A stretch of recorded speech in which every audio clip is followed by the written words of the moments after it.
So, Barry, you get the award for the most panicky motherfucker on the planet. Jesus Christ. Listen.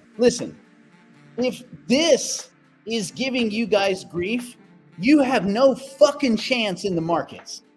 None.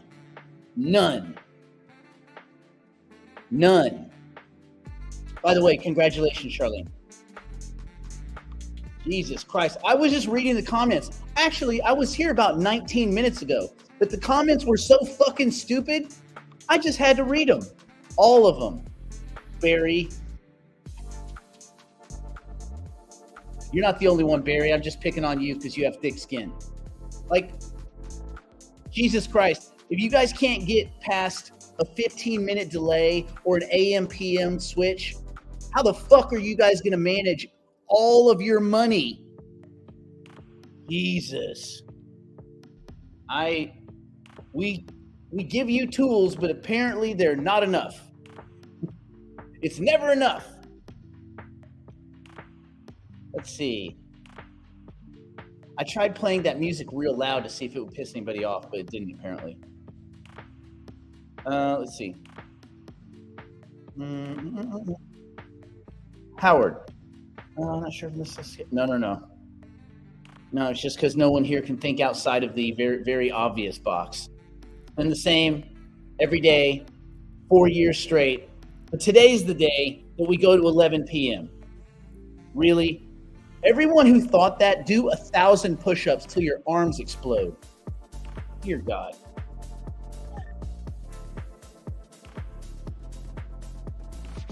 Let's see. Oh man, I could tell you about a company. Let me give you, hold on, let me turn this thing down. There's a company, I'm not going to out them, but they're looking for money. It's a guy from another company that was a fail, and it's three dudes from one company that failed really bad, and it's two dudes from Celsius. The director of operations at Celsius, who was there for 4 years, because we all trust Celsius, and another dude that was there, one of their quants, because Celsius is so good at managing money. And these 5 dumbasses actually put a company together, and they're trying to raise money in LA. They invited me to some stupid thing, and oh man, you should see the email chain. I told this dude, I said, 1, you better get a good defense attorney. 2, you guys just put a bunch of people from failed companies together to form a new failed company, and you're in LA looking for money. I told him, don't make sure that you don't go to any investors that have the internet, because that won't work out for you. Let's see. Okay. No, it was too loud, Hugh. It was too damn loud. Okay. Anyway, yeah, it was I didn't get my little alert thing, and I thought, well, that's weird. I should get the little alert thing. And then it was just like a cascade of things. The Best Buy dudes that were going to come at 10 o'clock came a little while ago to deliver a refrigerator. But when they deliver it, they just put it there. They don't really do anything, which is kind of weird. The investors in FTX, man. Ugh. Is there anybody here that was in, the triumvirate? Is there anybody here that was in FTX and Celsius and they had Luna? Is there anybody that did all three? The evil three? Anybody that knocked all of those? You probably don't admit that. I don't think even bank run fraud chicken. Did you see those prison pictures emerge when he's with his homies?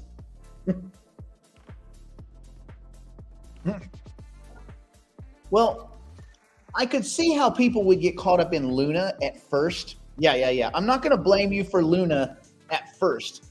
I will blame you for Luna once they started talking about 20% returns on UST, on a stable coin, because there's nowhere you can earn 20%.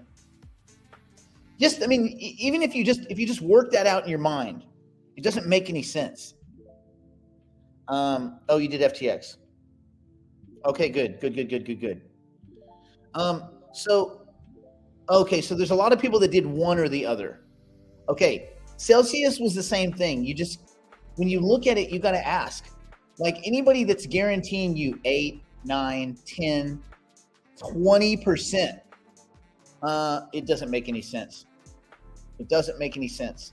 And because you have to ask yourself, forget about crypto for a second, forget about all that, and just say, how do they make that much money and stay in business? Like, how does a company make and pay out 20% interest? Remember, it's different if you have asset appreciation. If you have an asset that goes straight up, you're great. And that's going to happen because that's a market. That's price discovery, and that's that's participants in the market pricing an asset. I don't have a problem with that. What I have a problem with is when a company says, we can guarantee you 8, 10, 20%. I need to know where that comes from, right? If it's a stable coin, like based on a US dollar, how do you take a US dollar and guarantee 20% year-on-year return? Doesn't make any sense. You say, well, where would those dollars go? Okay, money market, repo, or some combination. Short-term treasuries, roll them over. None of that equals 20%. Not just 20% plus interest, because they have to make something too. The company's not doing it for free. And so when you can't figure out where, it's a Ponzi scheme. That's it. Oh no, Tika told you to do Luna? Of course he did. Of course he did. No, like, you just have to ask yourself, and if you can't get a simple answer, then you already know your gut's telling you something's not right. Your gut's saying, hey, how does Coinbase give us 10% on Cosmos? Because the Cosmos ecosystem emanates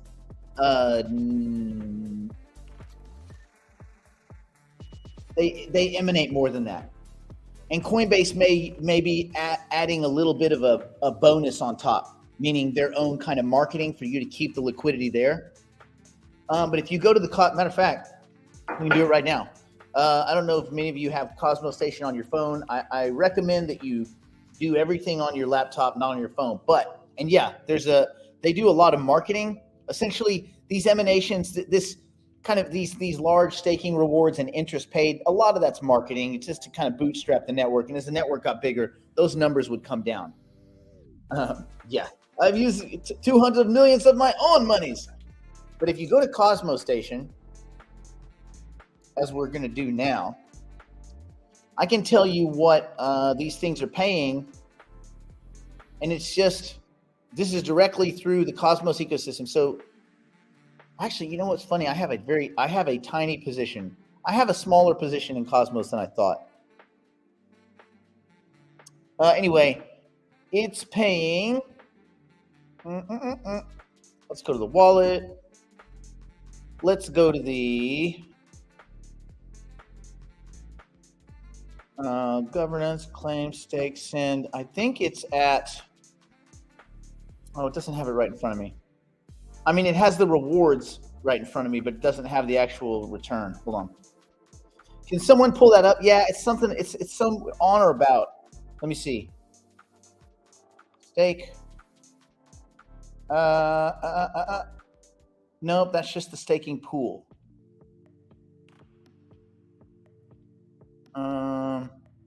Well, anyway, it's easier on the web version.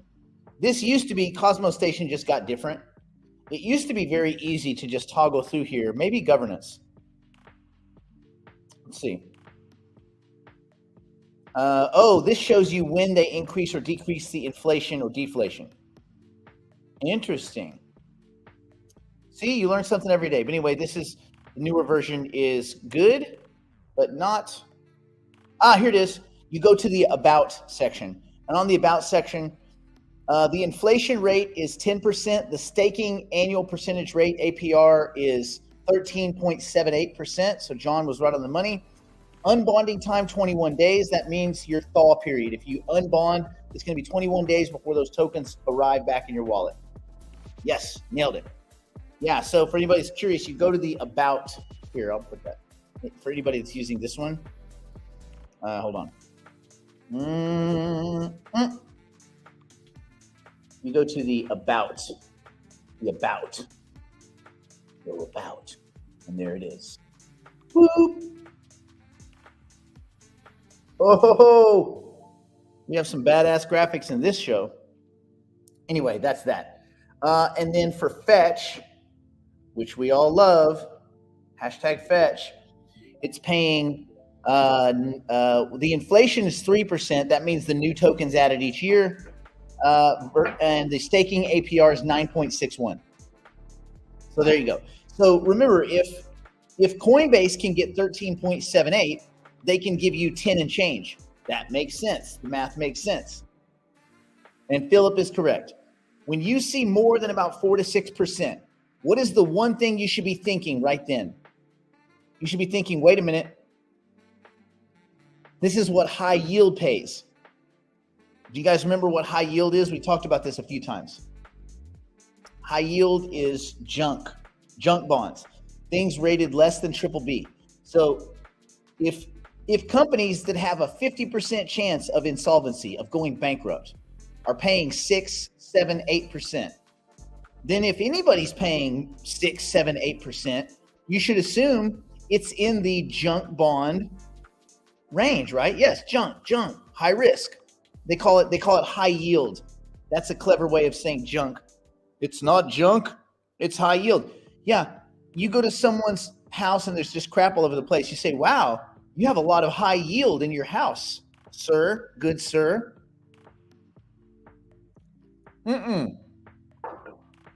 Junk is junk. So anyway, this company, they were telling me, oh, we're going to raise money. And I told this guy, I was like, dude, just stop. I said, you were in a crappy company, and I told you it was crap after I spent 30 minutes with the CEO. I hung out with this dude on a boat, which I knew was sketch, and he was an idiot. And I called it. I was like, you guys are going to completely fail. And that's when I told everybody, pull all your money out of Abra. Remember Abra? Remember that fucking dumpster fire led by that weirdo that was like a Bitcoin maxi? And I was like, how can you run a financial program of any kind and you're a Bitcoin maxi? You can't be in anything maxi. You have to be a math maxi. And he was talking about the Bitcoinization of the whole world. And I was like, what are you talking about, dude? That doesn't make any sense. I mean, I was trying to be respectful about it, but instead of, like I was saying, I don't understand a world where that would be possible. And he's like, oh yeah, well, and when you have ideas about stuff, you can have ideas about stuff, but you can't be maximalist about it. Like, oh, it's gonna happen. Man, I don't know. I don't think so. And his fiance was there, and she was actually had some Wall Street DNA. I'm sure they're not together anymore because that was a weird thing anyway. Yeah, he was like Michael Saylor. Anyway, that was the douchebag that ran Abra into the ground, and whatever. So fine, we're out. For those of us that participated early, we did get a bunch of their stupid tokens right off the bat and sold them right off the bat and put some cash in our pocket. So that was like a cheap win. But anyway, so he and one of their sales guys, not the lead guy, but two of their sales guys that they know nothing about crypto, fucking nothing. They don't know much about finance. These guys are just idiot LA guys. They're very nice guys, but they're idiot LA guys. They don't know shit about shit. And I mean, just like clueless. But again, nice guys, right? Like I don't want them to fail. But this is the failure formula. When you take two idiots and then you connect them to some guys from Celsius, and one of the dudes from Celsius is he was their director of operations from 2018 to 2022. So he knew what was in the sausage. And this dude looks sketchy. You look at I'm not going to tell you the company name because I don't want to be that much of a dick. But, I almost want to just to warn everyone. You know what? I am going to warn everyone. Give me a second. Let me delete this. It's kind of weird. Delete. Don't save. Let's not invite Jacques. Remember that? Give me a second. I'm gonna see if I can pull up. I blocked all of their messages. Doesn't want to come up. Hold on. Yeah, this one's important. You guys probably need to stay away from it. I might as well out them. They're a bunch of idiots. Okay. Okay. What address were they using? Give me a second. I think it's in junk. It's gonna be junk or trash. Let's see. Junk? No. Trash? Let's see. Oh, I found it. No, this is not going to be behind the wall because anybody that sees this needs to stay away from them. I don't have a problem telling people to stay away from a company. It is, I'll put it in the comments. It'll be a secret. Stay away. How's that? Just be amongst us friends. Stay away from that company. Don't give them money. Don't listen to their pitches. Nothing. Like nothing. Nothing. Okay. I don't feel bad warning people against bad products and bad companies because we've kept a lot of our currency units because we've stayed away from bad companies, bad products. It gets back to this.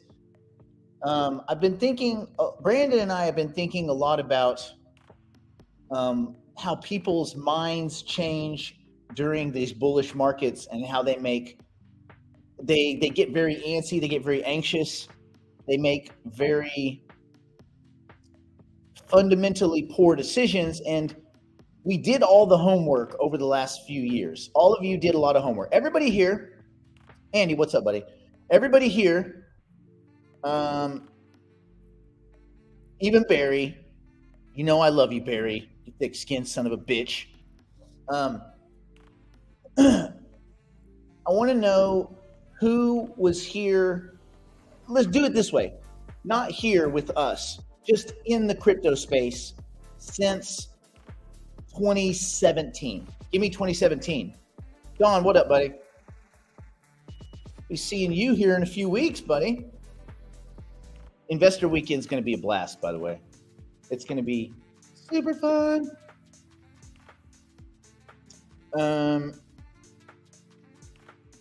I do cuss a lot, though. You got to get past that. If you can get past the profanity. Okay, so tell me when everybody started. So 2017, was it late 2017 with the run-up or early 2017? Oh, nice. In and out since 2016. Yeah, that makes sense. 2017, 2019. Okay, so you got to watch it, the market get beat up in 2018. 2018 was rough. 2018, man, it was so bad. I was going to acting classes. That's not true. I was actually at acting classes with my buddy Brando, who was teaching acting classes because he's an actor and he's awesome. Let's see. 2021. Okay. So, you got in right at the high. 2017. Sniper Princess. That's right. Yes. 2021, 2017. Okay. So anybody that's here from 2017 on, You got to witness the first really deep, slow, painful bear market. 2016s, some 2016s. Good, Dave. You've been here a minute. I could lie and say I was in the market like a long time ago, but it really wasn't the case. We were dabbling in 2014. I wasn't really investing until 2016. We were dabbling, like minuscule. My brother was in from the very beginning of Bitcoin. 1 year now. All right. Okay. So almost everybody here now. Let's hear. I want to hear. Let me know if. Don't tell me what you took, but let me know if you've taken a 10x, like a take 20, or just you've taken profit. And if you took profit, I want to know your biggest single take profit. Now, not the dollar amount. What I mean is, in 20 whatever, I did a 10x take 20, or I did a 3x, I took 50%, or whatever. I want to know what your biggest win was, but not the actual asset. You can say the asset, but definitely not the dollar amount. Don't make yourself a target. I could tell you a funny story about Luna. Couldn't I, Dawn? Oh, couldn't I? I could, but I won't. I could, but I won't. Okay. Damn. Oh no. Okay, but it's somewhere, right? Man, I would not let one piece of electronic equipment get out of my house. I would go computer by computer. I would have AI. Scrape your hard drives. You'll find it. If it hasn't been thrown away, if there's private keys somewhere, you'll find it. I'd go mining. I'd tear my whole existence apart for that. Ooh, nice. 10x a couple of times. That's good. That's really good. 7x didn't take a penny out in 21. Okay, you didn't take any out. I want to know who took some. You took profit.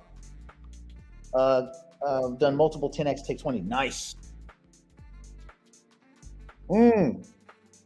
Fetch. Nice work, Johnny. Yeah, because those of us were buying on the bottom. Render 12x. Sam, you rye son of a bitch. You've even outpaced me on render. Although I don't know, I'd have to go back because on render, I've actually cycled through it like 3 times of like taking profit and backing off and taking profit. And if it gets anywhere near its highs, oh wait, 405, 810 is my next. I take 10% at $8.10 if it gets it. 11x. Ooh, nice. Was that that'd be probably, well, it could be Fetch, could be AGIX.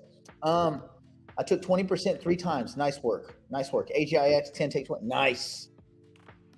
Let's see. I had shared those with the girls. Just decided getting tattooed. Wait, what? They're all getting tattooed today, me included. a Bitcoin.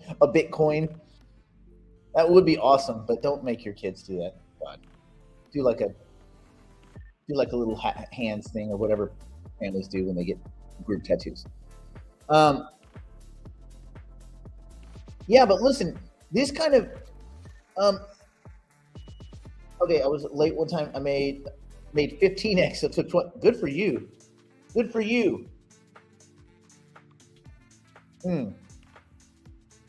Well, that sucks, Brian.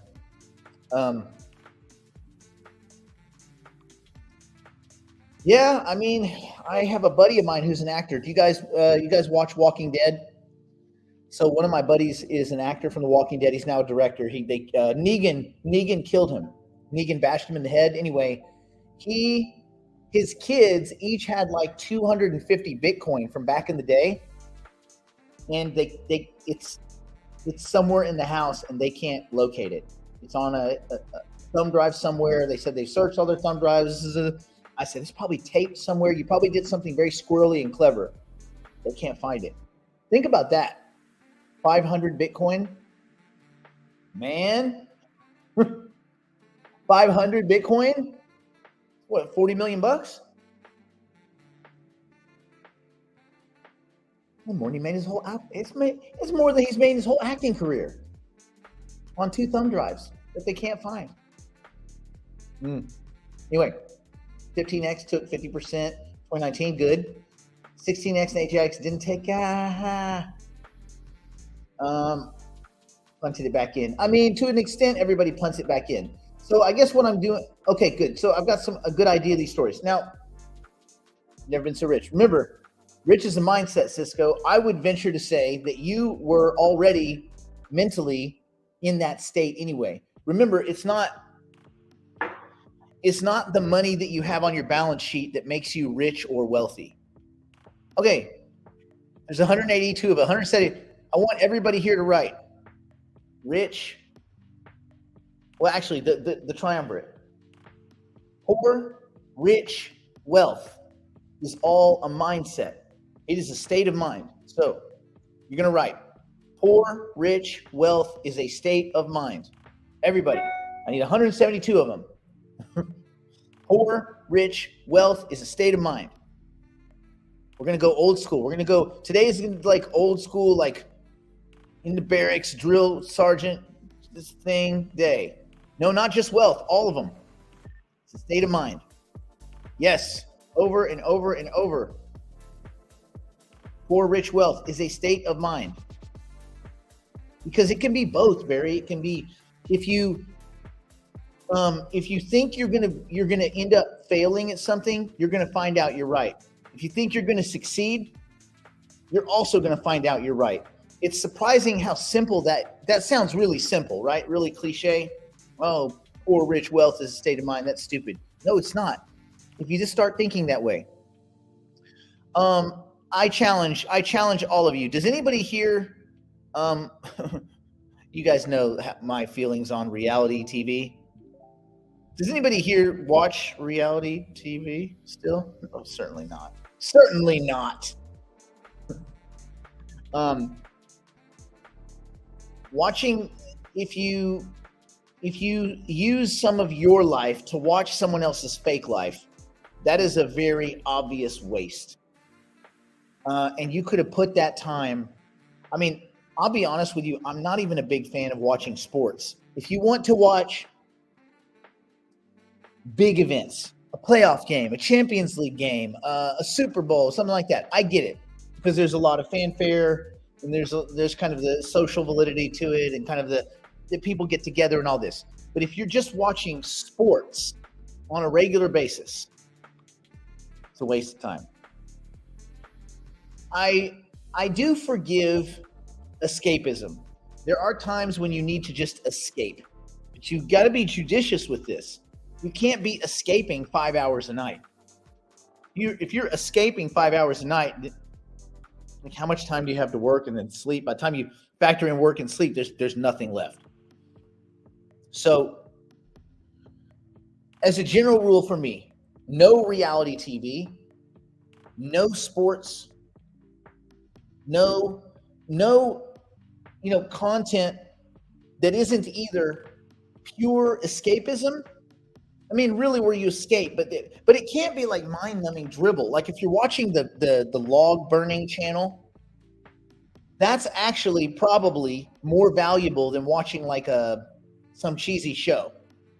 Well, obviously, Rick and Morty. Rick and Morty is. There are some shows that are incredibly cerebral. Now, you can't watch 5 hours of those either. But, I mean, I don't have to tell you guys this stuff. You guys know this. But I did find that there was there's a pretty clear correlation between people that I see one movie a week. One. And it's basically so I can go have the popcorn. It's escapism. And yes, I'm being honest with myself. And that is time I'm wasting, but kind of a social thing. I go with 3 or 4 of my buddies, and we eat popcorn and we shit talk the film. And I realize that is socially valuable time, but not like intellectually valuable. I get it. And so as long as you're honest, I'm not advocating that anybody go completely cult on anything, right? You don't want to just like live with like a hood and this guy in your life is just spent on the computer. But I mean, it's what you put in is what you get out. Your inputs determine your outputs, right? So I would just think about the amount of maybe extra time you kind of hunt, and if it could be spent in a more valuable way. And I would front load it now over the next 12 to 18 months. I think AI is moving so fast. If the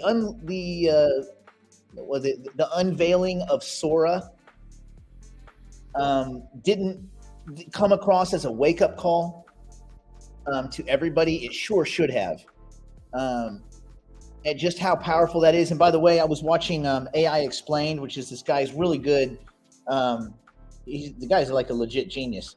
But AI Explained is a cool channel that just goes through AI news only, and it's very in detail. He goes into papers and things like that. Why I like him is because it's not biased. Like he'll go in and he'll just rip apart OpenAI, or he'll rip apart, but he goes and he reads every page. If there's a 165-page paper, a research report, or something that OpenAI puts out about Sora or GPT 4.5 or 4 Turbo, whatever, he reads the whole thing. And so he's talking from a really interesting position. So he was explaining that if you look under the veil, Sora can actually do 4 minutes of content right now. 4 minutes. So think about this. A television show's 22 minutes. So Sora, if it gets five and a half times more robust, you could do a text prompt and spit out a television show. Done. And so then you think, well, I mean, if I'm Pixar, if I'm an animation studio, if I'm in production, like the asteroid is in the sky. This is just like when the dinosaurs were like, what's that? Like, that's the end of times, dinosaur. So, and then just the smaller creatures scuttled inside caves and stuff. So it should be abundantly clear that we don't have forever as far as investors, because we're going to be sidelined just like the people in Hollywood are going to be sidelined. Because if you can do text to film, text to feature, text to ... How long is it? We already know that there's the headsets that monitor the functional MRIs that can take your thoughts and push them out as pictures. How long before we're not talking anymore? And it just puts out the content. It spits out the output.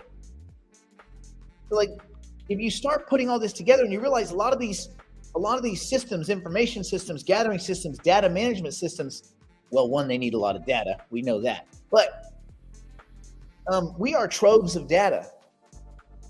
How long before like actual human participation in investment markets is just going to be gone?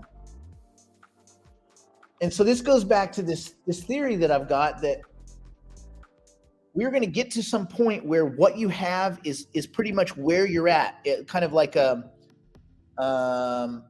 in geology, if you take a sample and you see all the strata, imagine that we take a sample and all the strata of the economy, right? All the socioeconomic divisions. Because once we get to a certain place, if everybody's collecting government stipend, universal basic income, and most everybody's investing it in the index or whatever it is that's managed by AI, or whatever large conglomerate owns the AI systems or the AGI systems that manage currency units, you get to a point where no one's managing currency units and you just have this pool of quasi-abundance. Or is it going to be quasi-sustenance? Is it going to be just enough? A pool of just enough. Do you want to live a life of just enough? Maybe you do, and that's okay. There's nothing wrong with that. Monks in Mongolia seem just fine with a life of just enough. But if you don't want just enough, um, then you have to work really hard right now. Let's see. Am I still in the valley? Yes. I can tell you I'm in Sherman Oaks. Here, look. That's the rainy outside of Sherman Oaks. You can see the city in the background, actually. Oh, you can't because it's. Oh, you can kind of. Okay, you know my buddy Sharik, that billionaire guy I was telling you about. He's in. Hold on. Let me gauge it off that tree. Okay, right over. Let me see if I can find it. No. There. Over to the. Point at it. Over there. Is my pointer working? Over there, you can kind of see the Comerica building. He has the whole top floor of that building. That's the guy that put the book out a few weeks ago. Anyway, doesn't matter. Oh, you're in Lake Balboa. We can go get coffee, buddy. You know what? No, there's not really. We should do another coffee meetup before investor weekend. We'll do a coffee meetup for anyone that wants to do that. We'll do one. We can do one this weekend if you guys want. Anybody in LA, if you want to do a coffee meetup, hit me up and we'll do a coffee meetup this weekend. How about that? Coffee meetup. And if Ella Paul will bring those little donuts, then you guys can just come over here. We won't even go to a coffee shop because I bought a Keurig. Fancy as hell. I got it on sale on Amazon. Anyway. Okay, so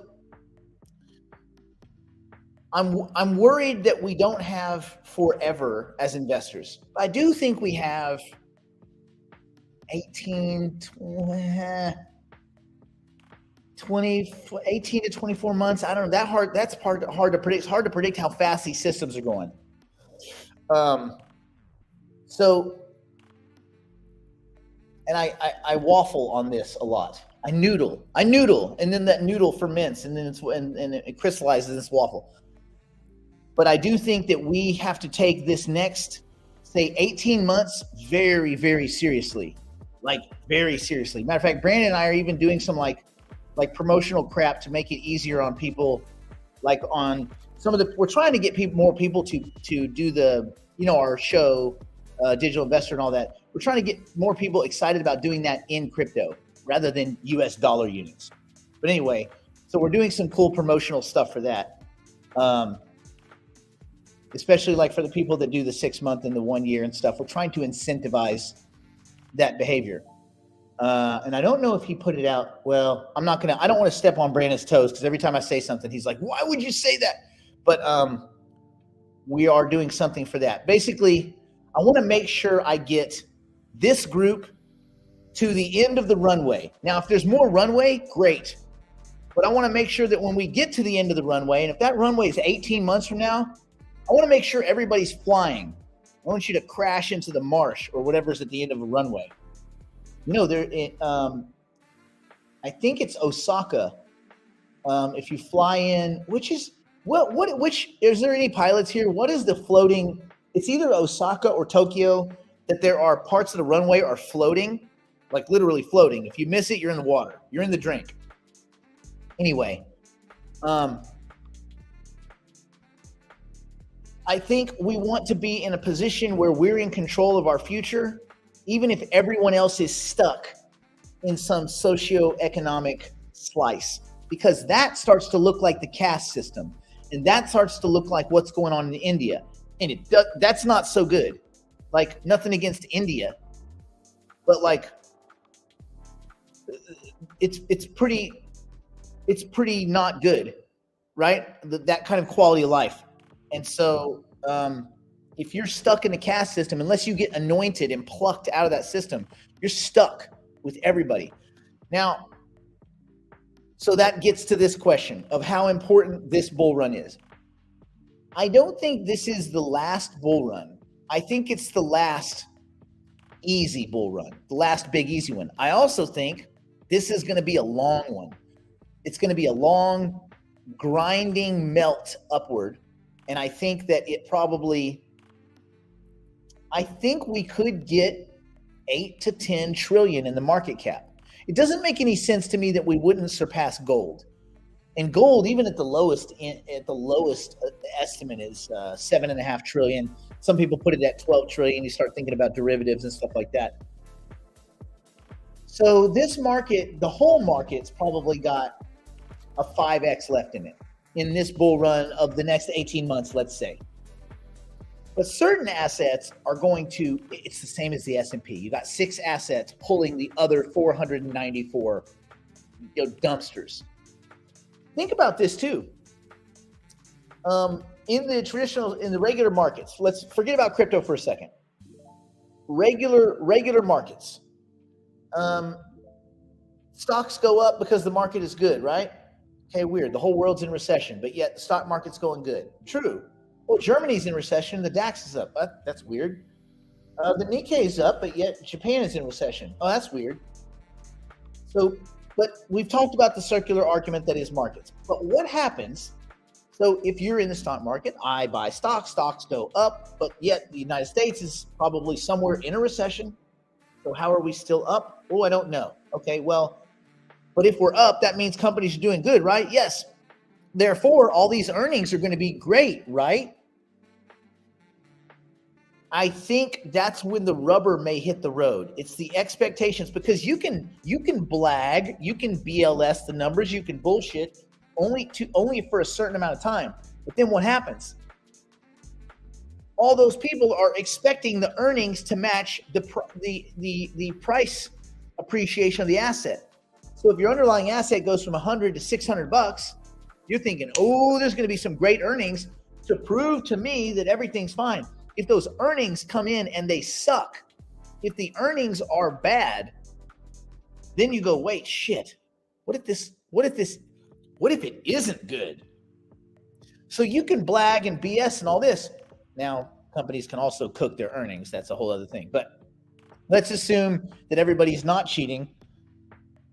If these earnings don't come in, and I'm not really worried about this quarter is not the big one. I think it's the next one, because people can blag and blag and blag. But I think the next set of earnings, the pre-June earnings, that could get quite murky. The March, April-ish. And then if that gets murky, you could see a bunch of bad estimates. You could see stock markets get beat up. What happens when stock markets get beat up, though? Oh, the Fed will lower rates. What does that mean for people? Oh, stock market's up. It's going to go up because of the free money, even though that's not what it means. But we know that. But they that we're competing with, they don't know that. So it's still number go up. So even if the U.S. markets completely crap the bed, which I imagine they will in fits, on the aggregate, the Fed will just say, hey, we're gonna lower rates. It doesn't mean anything. It has zero actual effect other than in this kind of imagined effect, this kind of performance theater that they do. But people believe the performance theater. And even if people don't believe the performance theater, they believe that other people believe the performance theater. And yes, that is a derivative of all this, is that you do want to be a participant in AI. You absolutely want to be a participant in AI. Ah, crap. Hold on. I got to log in, but I can't do it. You never log in when people are watching. Don't do it. Log in when they're not watching. Okay, let me see. That should be good. Hold on. Let's see what we got. And just again, I'm not going to comment. Oh, by the way, did you guys see Bitcoin went way up, and then it was 51. No, it was 52.8. And Ethereum was over 3,000, and it just went like straight. I'll show you. Oh, you can't quite see it. Let's do 24 hour. Look at that. This is where it was, and then so, which is good. I thought this was going to happen yesterday. I thought we had gone too far, which is good. These little sell-offs make it more comfortable for people to get in. I bought some more Bitcoin yesterday when it was selling off on one of the smaller exchanges. I got it there. I don't think the halving story is over. But yes, when it goes to AI, oh, by the way, data, layer 2, almost price discovery, not anywhere close to price discovery. Let's see, data, fetch 93, not bad. See a coin, data, hey, whatever, right? Arweave was almost 15, still good, up 56% last week. But this is all open AI hype, in my opinion. Hypercycle 68, so they call it 70 cents. I think that being a participant in AI makes a lot of sense. Now, I'm not telling anyone, especially in a public-facing broadcast, I'm not saying to go ape into Hypercycle. But do I still, no, I don't do BTC options because the options exchange for that is very illiquid. You can't do more than 1 or 2 Bitcoin. And I'm not, it's just such a headache. I wanted to start covering Bitcoin options with the group, but what I don't want to do is get you all excited and send you to an exchange that has like in every strike, like 1 Bitcoin worth of liquidity, because then no one can ever get orders filled. And I certainly don't want us trading against each other. So Ledger X, unfortunately, does not have enough liquidity to support me advocating for it. It's a good skill set to have, but they're not there yet. I think that we will be able to do the same thing on those on the ETFs. I just have to kind of see how those options chains play out. Okay, so the long end of all this dithering discussion is, if we think we're coming to a point where AI is going to mostly take over, which I think is a foregone conclusion, but you got to draw your own conclusions. And if you think we would get stuck through traditional investing by indexing in with everyone else, following the trend, you got to stay invested, you got to buy the dip, and everybody stays inside that pool of indexation, you're growing only compared to people that are not invested, which does separate you from the other 99%. But the invested class, you can't beat anybody because everybody's indexing into everything. Because AI would be the ultimate indexer. They're gonna arbitrage. They're gonna take every arbitrage opportunity and immediately ameliorate it. So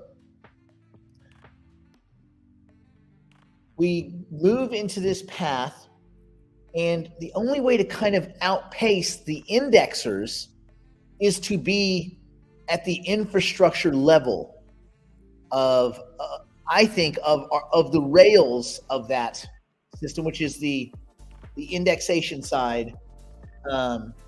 We beat them by being infrastructure in AI, by being involved. And that's where things like, if they could get their act together, AGIX, and some of these other AI assets that are actually AI assets, which, Hypercycle, I don't know what NewNet is now. I don't even know what we would call it. I'm not going to get into the individual assets, but AI and data. And I think if you're in those infrastructure, those fundamental infrastructure spaces, and you play your cards right, then the next 18 months is going to be really good for you. Yeah. Cool. So that's that. All right. I was late, so obviously I owe you guys some more time. So we will keep going for about another 10 or 12 minutes so that no one can say I greased them out of their time. You say, do you know what the total AI sector market cap is? It can't be much. And it's also what are real AI assets, not the fake ones. You know, the ones that just slap AI on the title. I'd say the whole thing's got to be less than 10 billion, because the front runner is Fetch. Well, that's not. I don't know if that's purely accurate, but anyway, the front runner is pretty much Fetch. And that's not yet a billion. Now the fully kind of the market cap thing is kind of weird because, like with Hypercycle, obviously, if you multiplied all the tokens times the current price, you get a number that's, over 1.5 billion, but that's not the full circulating market cap. And let's see. Well, thank you, Howard. I over deliver profanity. What? Yeah. Let's see. So data. I think we've covered it. I think we've covered what was gyrating in my mind. I think you guys are on the right spot. 16.7 billion. Dang. That seems high. But you know what? That's because they're counting a lot of these projects that are not AI. For instance, you don't have to go very far before you go to the first. Here's a $2 billion project that claims that they're AI, but they are not. And they're not anything close to AI. They were never anything AI. It's just AI sounded good. Then they had nothing to do with Solana until Solana started moving. So then they said they were Solana. They're going to keep saying they're just trend whores. They're just going to say whatever is the trend. They're just going to say that they do that. They're just a better version of Justin's son. That's it. They out-troned Tron is all it is. Those dudes aren't doing shit. I guarantee you go to their office, there's zero AR other than AI, AR, XR, which by the way is augmented reality, extended reality, VR, AI. They're doing none of that. All it is a well-dressed NewNet, and NewNet is a fail. But there's two. So those numbers are quasi-cooked. What is the potential or project market cap for? Oh, we did this. Yeah. What is the projected? Well, I mean the projected. That's tricky because you could imagine AI assets taking over almost everything. But again, there's going to be companies that utilize artificial intelligence, but they're not AI companies. Does that make sense? So a lot of these projects will utilize artificial intelligence to do a variety of functions, but they're not AI. They're not specifically AI products. If that makes sense. Yeah. Okay. But can AI hit 1 trillion? I mean, I don't know. That sounds like a lot. I think that AI could have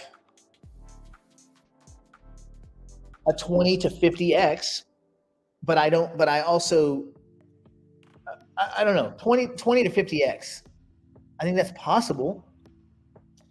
Let's see. To answer the question from yesterday's session, for the MML days, got in late summer, fall of 2021. Okay, good. Ada Adam dot fetch only fetches up for me, sadly. Really? Oh, yeah. Because you got in. Yeah, you got in at the top. But that's all right. You'll be able to exit. Well, fetch, you'll make money for dot. You'll be able to exit Cardano. You'll make money there. You'll probably make money on Cosmos. On Polkadot, I don't know. I'm guessing it melts up, but at some point, people would just ask themselves, why do they own it? Yeah, it's gonna be a tricky next year and a half. But there's a lot of currency units to be made. And just I would be diligent with your cognitive bias training. I would be diligent with your game theory, your basic game theory training. Everyone should really understand these two things like the back of your hand. You want to understand Nash equilibrium, and you want to understand the prisoner's dilemma. It all starts with the prisoner's dilemma, right? So, I mean, like, and you can explain it to anyone, because you can explain it to someone else, then you understand it. Let's see. Gemini 1.5 has a huge context window. Is Twin becoming a feature? No. What's a context? Those two have nothing to do with each other. How would that in Twin be a? Twin is not a feature. Having your own digital representation is not a feature. I mean, I think you may be looking at that too simply. I think that Now, I'm not saying that there's not going to be competition for Twin. I'm sure there's going to be people doing different versions of your digital representation. But their version seems pretty cool. They're putting a lot of effort into it. But nothing's guaranteed. Oh, yeah. John, in AI systems overall, yes, of course. But I was thinking more along the lines of crypto specific, like where we are personally invested.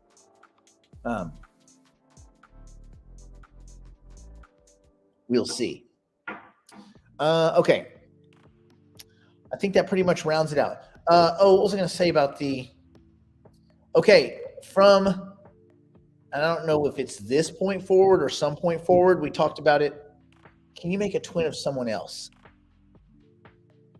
You can, but I don't think you'd own the rights to their twin.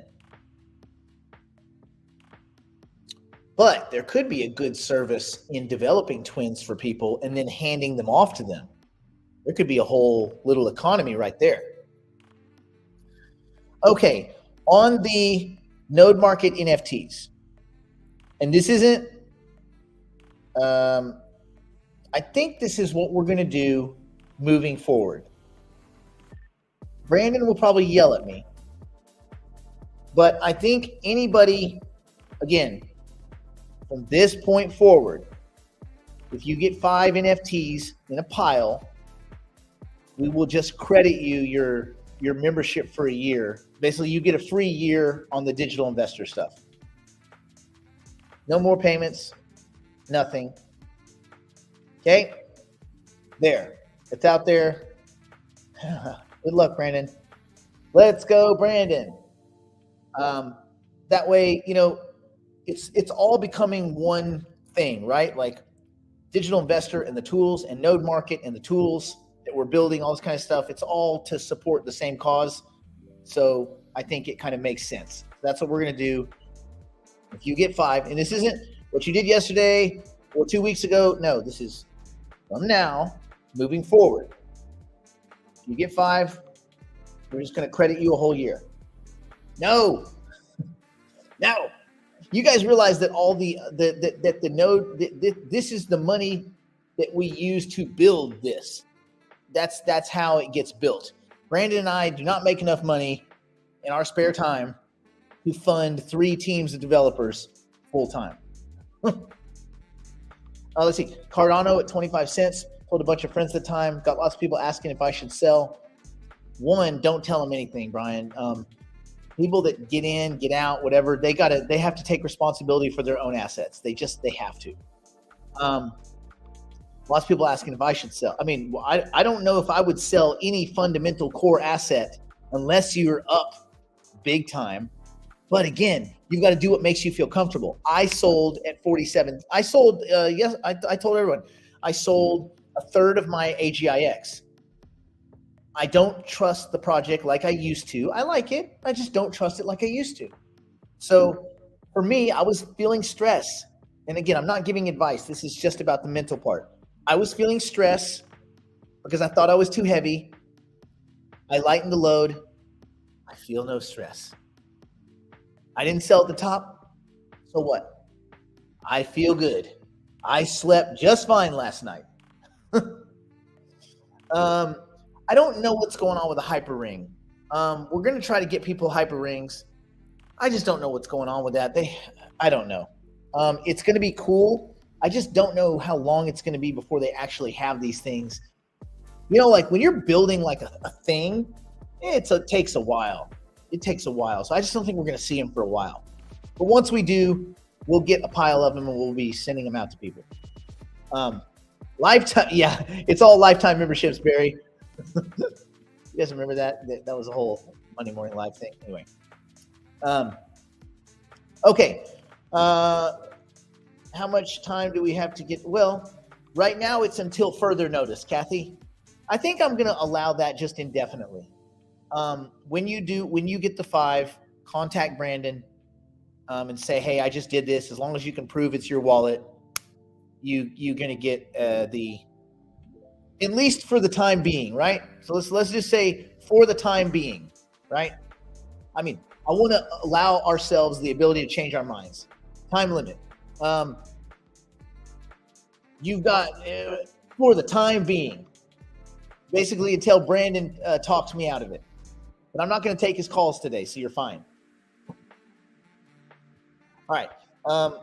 Let's call it a day. We'll see you tomorrow. I promise to try. I promise to endeavor to not click the PM button when I really mean AM.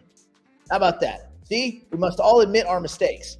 But on the other side of it, you guys should know that we're never doing an 11 p.m. show. Well, unless something crazy happens. It's always going to be 11 a.m. if you're on the East Coast, 8 a.m. if you're on the West Coast. Bam. Okay. Stay in school. Don't do drugs. Don't do anything my poor and soft drunk, strung on a meth grandmother or Brandon wouldn't do. And right now, Brandon's definitely going to wear a tank top rolling over because of this whole NFT for free membership thing. I mean, fair is fair, right? Make him do some work. If he doesn't do some work, he's going to get lazy. You guys know that. He's lazy by nature.